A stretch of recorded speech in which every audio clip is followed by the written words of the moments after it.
सपा के राष्ट्रीय अध्यक्ष और यूपी के पूर्व सीएम अखिलेश यादव का आज कोरोना को लेकर बेतुका बयान सामने आया है। अखिलेश यादव ने मीडिया से बात करते हुए कहा कि आपको मास्क इसलिए पहनाया जाएगा ताकि आप कुछ बोले नहीं। अखिलेश ने कहा कि चीन की जो तस्वीरें दिखाई जा रही हैं, इससे हम और आप घबरा जाएंगे। अखिलेश ने आगे कहा कि हो सकता है कि सरकार ऐसी तस्वीरों को स्पॉन्सर कर रही हो ताकि हम और आप डर जाएं। सरकार ये चाहती केवल सरकार बोले और सब चुप रहे, इसलिए आपको बहुत जल्दी मास्क लगाना पड़ेगा। जो तस्वीरें दिखा रहे हैं चीन की, तो घबरा जाओगे हम और आप। तो ये हो सकता है कि सरकार स्पॉन्सर कर रही हो वो तस्वीरें।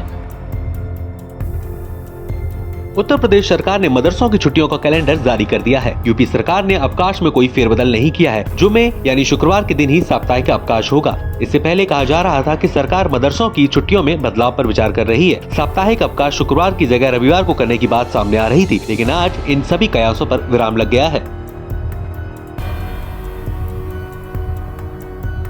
मथुरा में शाही ईदगाह के सर्वे के फैसले से संत समाज प्रसन्न है। अखिल भारतीय संत समिति के महामंत्री स्वामी जितेंद्रानंद ने फैसले को लेकर खुशी जताई है। उन्होंने कहा, अयोध्या, काशी और मथुरा पर हिंदू समाज एक राय है। अयोध्या में मंदिर बन रहा है, काशी में सर्वे का काम हो चुका है और अब मथुरा पर सर्वे का आदेश आया है।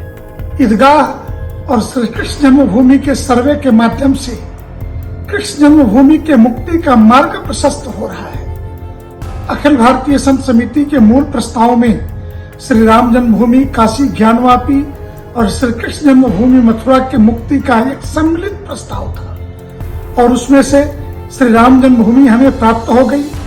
काशी ज्ञानवापी पर सर्वे का कारण पूर्ण हो गया।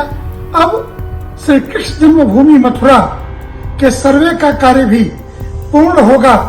20 जनवरी तक यह पूर्ण करके देना है।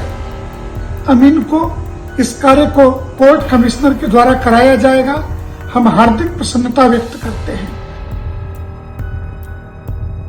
देश दुनिया में लोग क्रिसमस को लेकर उत्साहित हैं। इस बीच लखनऊ के एक मौलाना ने मुस्लिमों को मैरी क्रिसमस नहीं कहने की हिदायत दी है। मौलाना शहाबुद्दीन रजवी ने बुधवार को कहा कि क्रिसमस डे पर मुबारकबाद देना और लेना दोनों ही जायज नहीं है। क्रिसमस के दिन क्रिसमस पर मुबारकबाद देना या शराब पीना, ये दोनों चीजें शरीयत की रोशनी में हराम है। इसलिए तमाम मुसलमान इससे बचें, गुनाह से बचें और शरीयत की पाबंदी करें।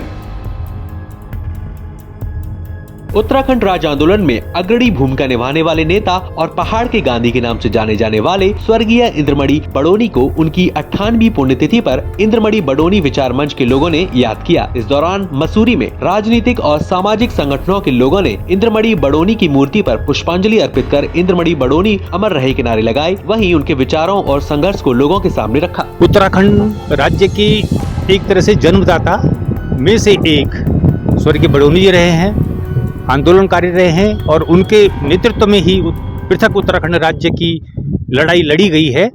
तो इस अवसर पर हम सब उत्तराखंड राज्यवासियों को बडोनी जी के प्रति कृतज्ञता का भाव प्रकट करना चाहिए और इसी उद्देश्य के साथ हम यहाँ पर एकत्रित होकर के उनको श्रद्धांजलि अर्पित करने आए हैं।